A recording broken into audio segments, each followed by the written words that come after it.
गुरुजी, हमने बहुत लोगों के मुंह से सुना है कि आप किसी का भी लेटेस्ट फ़ोटो देख के उसके बारे में सब कुछ बता देते हैं कि उसे क्या करना चाहिए, क्या नहीं करना चाहिए, उसके भविष्य के बारे में ऐसी ऐसी बातें बता देते हैं जो बहुत बड़े बड़े जोशी भी नहीं बता पाते।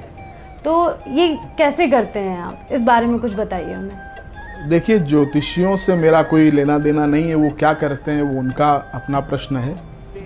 परंतु इस दास पर शिरडीनाथ की ऐसी कृपा है बाल्यकाल से ही कि या तो कोई सामने प्रत्यक्ष खड़ा हो या फिर उसकी लेटेस्ट फोटोग्राफ हो, जो अभी का उसका जो चेहरे का जो चित्र है वो हमारे पास होना चाहिए।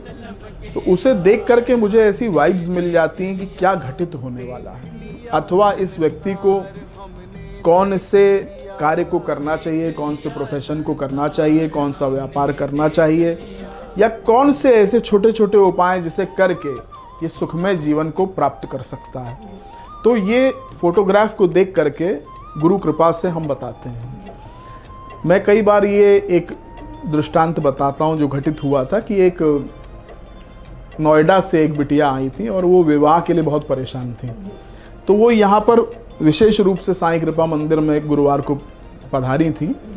उन्होंने पूछा कि गुरुजी, विवाह नहीं हो रहा, सब घर वाले बड़े परेशान हैं विवाह के लिए, बात बनते बनते बिगड़ जाती है, एक बार तो कार्ड भी बट गए, फिर भी विवाह संपन्न नहीं हुआ, तो हम क्या करें, हमारे घर वाले बहुत टेंशन में। मैंने उसके चेहरे को देखा, मुझे आज भी याद है। मैंने उससे कहा, बेटा तुम विवाह को भूल जाओ। वो बड़े विस्मय में, बड़े आश्चर्य में मुझे देखने लगी कि जिसके लिए आए गुरुजी उसके लिए मना कर रहे हैं।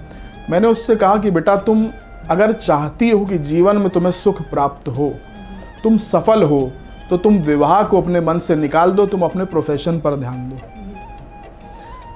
वो बिटिया जो थी किसी डॉक्टर के अंडर में काम कर रही थी एज एन असिस्टेंट डॉक्टर, कोई ऑर्थोपेडिक सर्जन थे जहाँ तक मुझे स्मरण है। तो मैंने कहा बस अपने प्रोफेशन में ध्यान दो, तुम बहुत सफल हो जाओगी, भूल जाओ विवाह को।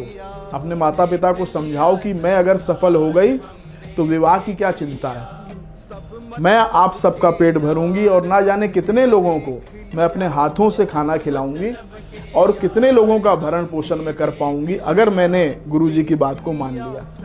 अब प्रश्न ये उठता है कि उसको ये बात अच्छी तो नहीं लगी, क्योंकि विवाह के प्रयोजन से आई थी। तो कुछ समय तक तो उसने इस बात को, या जो एडवाइस थी जिसे अंग्रेजी में कहते हैं, उसको नज़रअंदाज कर दिया।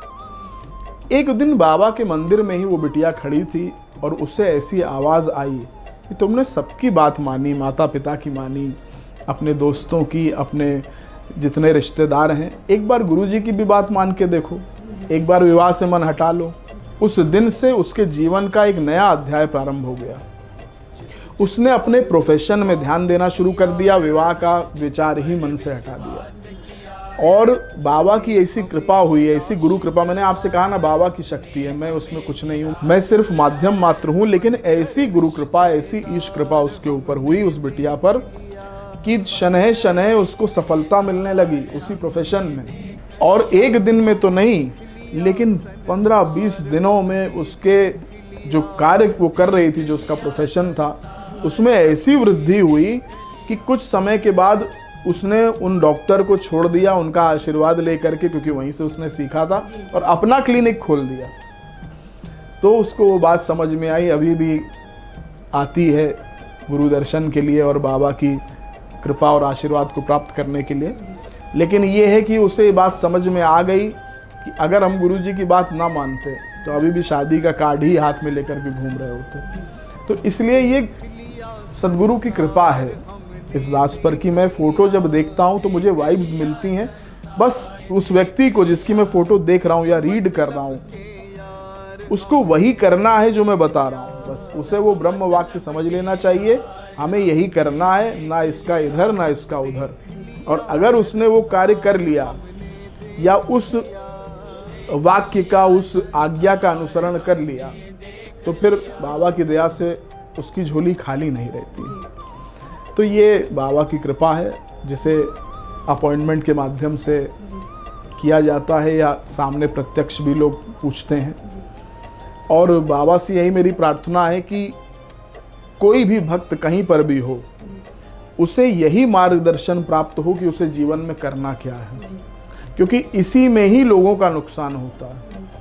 बनना तो किसी को क्रिकेटर है और जो उसके घर वाले हैं उसे इंजीनियर बनाने पे तुले हैं। आपने देखा होगा यही तो होता है। तो बस यही मार्गदर्शन आवश्यक है। व्यापार में भी कर कुछ रहे, करना कुछ चाहिए। पढ़ाई में कर कुछ रहे, करना कुछ चाहिए। यही मार्गदर्शन अगर प्राप्त हो जाए किसी सिद्ध व्यक्ति से तो जीवन आसान हो जाता है। जय साईनाथ।